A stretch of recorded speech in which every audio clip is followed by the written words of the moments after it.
Hello guys, welcome back to my YouTube channel. ഇന്ന് ഞങ്ങൾക്കൊരു ചെറിയ ഷോപ്പിംഗ് ഉണ്ടായിരുന്നു. അപ്പോൾ അതിന് വേണ്ടിയിട്ട് വീട്ടിനടുത്തുള്ള സ്റ്റുഡിയോ എന്നാണ് പർച്ചേസ് ചെയ്യാൻ വേണ്ടി വന്നത്. അപ്പോൾ അവിടെ പോയി നോക്കിയപ്പോൾ കിഡ്സ് സെക്ഷനിൽ കുറച്ച് കളക്ഷൻസൊക്കെ കുറവായിരുന്നു. ഞങ്ങൾ കഴിഞ്ഞ പ്രാവശ്യം വന്നപ്പോൾ ഉണ്ടായ ഡ്രസ്സുകൾ വരെ എപ്പോഴും ഉണ്ട് അവിടെ. അങ്ങനെ അവിടെ നിന്നിട്ട് ഒരു കുഴപ്പമില്ലാത്തൊരു തരക്കേടില്ലാത്തൊരു ഡ്രസ്സ് എടുത്ത് അവിടുന്ന്. അങ്ങനെ അതും എടുത്ത് പിന്നെ എനിക്കൊരു ടോപ്പ് എടുക്കാൻ വേണ്ടിയിട്ട് താഴേക്ക് പോയി. 299 രൂപേൻ്റെയും 399 രൂപേൻ്റെയൊക്കെ കുറേ ടോപ്പുകളുണ്ട്.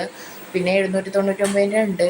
അങ്ങനെ ആ ടോപ്പുകളൊന്നും ഞാൻ കുറച്ച് നീളമുള്ളതുകൊണ്ട് എനിക്ക് നീളത്തിനൊക്കാത്തതുകൊണ്ട് ഞാൻ പിന്നെ അത് എടുത്തില്ല. പിന്നെ ഞാൻ ഷോർട്ട് ടോപ്പിലേക്കാണ് പോയത്. പിന്നെ ഷോർട്ട് ടോപ്പ് ഒരു ബാഗേജീനും എടുത്ത് 3 എണ്ണം എടുത്ത് ഏതാ എടുക്കണ്ടേന്നൊരു കൺഫ്യൂഷനായിരുന്നു. പിന്നെ ലാസ്റ്റ് ലൈറ്റ് ഗ്രീൻ കളർ എടുത്ത് അത് ഇഷ്ടപ്പെട്ട് അതും കൂടെ എടുത്തു. പിന്നെ മോനെ കൂട്ടിയിട്ടില്ലായിരുന്നു. അപ്പോൾ മോനെ എണീക്കുന്നതിന് മുന്നേ ഞങ്ങൾക്ക് വീടെത്തണം. അങ്ങനെ പെട്ടെന്ന് ഞങ്ങൾ ബില്ലും ചെയ്ത് പെട്ടെന്ന് തന്നെ വീട്ടിലേക്ക് പോയി. അപ്പോൾ പുതിയൊരു വീഡിയോ ആയിട്ട് കാണുന്നവരെ ബായ്.